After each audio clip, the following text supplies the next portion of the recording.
Maliliit pa kasi kami nung nakapunta kami dito sa bahay na to. Maliliit pa kami. Parang mga 6, 7, ganun yung mga edad namin. O 5, mga ganan.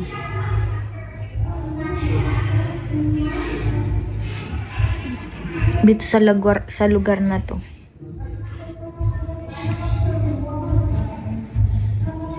Muhammad Nagisar, shoutout. Wow, long time.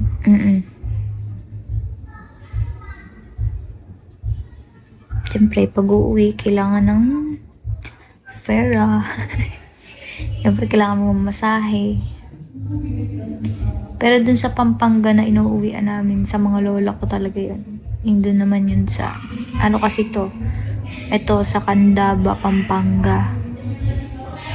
Yung sa lola ko naman, sa ano naman yun, sa Mexico.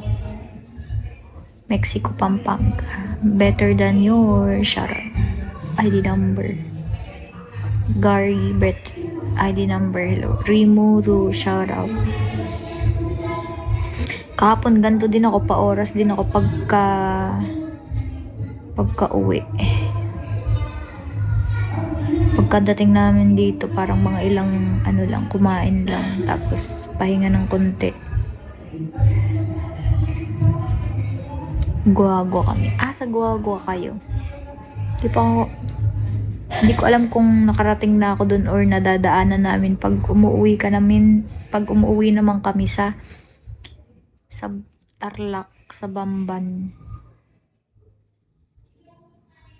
Doon naman yung tita ko naman yun, yung kapatid ng mama ko.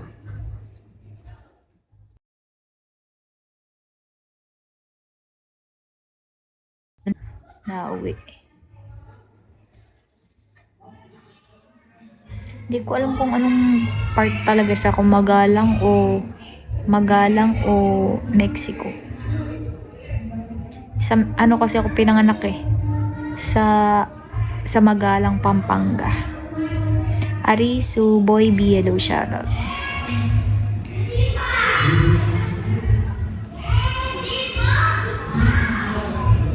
Hello, Arisu.